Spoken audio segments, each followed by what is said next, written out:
সহজলভ্য না হওয়ায় স্কুল কলেজের এই কিশোরীদের একটি বড় অংশই পিরিয়ডের সময় স্যানিটারি প্যাড ব্যবহার করতে পারেন না। তাই প্রতি মাসের এই সময়টিতে তাদের স্কুলে যাওয়ার প্রবণতাও যায় কমে। বিষয়টি বিবেচনায় এনে গলাচিপা উপজেলার ১৩টি মাধ্যমিক বিদ্যালয় ও ২টি কলেজে বসানো হয়েছে স্যানিটারি ন্যাপকিন ভেন্ডিং মেশিন। এতে স্বস্তি ফিরেছে গলাচিপা বালিকা মাধ্যমিক বিদ্যালয়ের ৭০০ শিক্ষার্থী।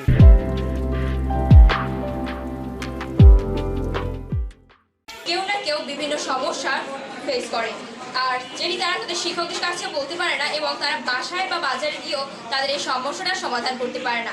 আমরা মিস অথবা স্যারদের বলতে পারি না, এর জন্য প্রশাসন আমাদেরকে একটি সাহায্য করেছে। সহজভাবে তারা এটাকে ইউজ করে নিজেদের সমস্যা নিজেরাই সমাধান করতে পারছে। স্যানিটারি ন্যাপকিনের অভাবে এখন আর কোনো ছাত্রী অনুপস্থিত থাকবে না বলে আশা করছেন বিদ্যালয়ের ভারপ্রাপ্ত প্রধান শিক্ষক।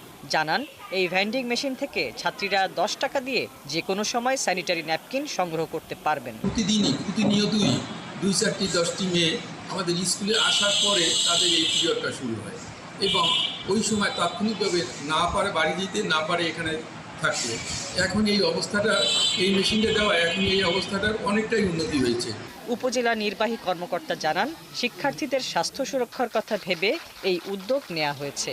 আর জেলা প্রশাসক জানান, পর্যায়ক্রমে সব উপজেলায় এই কার্যক্রম চালু করা হবে। শিক্ষার্থীদের অনেক সময় তারা যে কোনো দোকানে গিয়ে তারা স্যানিটারি ন্যাপকিন কিনতে জড়তা বোধ করে। এর মাধ্যমে শিক্ষার্থী তার স্বাস্থ্য সুরক্ষার ব্যাপারে সচেতন হচ্ছে এবং তার একজনের দেখা দেখি আরও ১০ জন উৎসাহীভাবে তারাও যেটি ব্যবহার করবে। আমার মতে এই যে উদ্যোগটি গ্রহণ করা হয়েছে সেটি ধীরে ধীরে সমস্ত শিক্ষা প্রতিষ্ঠানে চালু করা।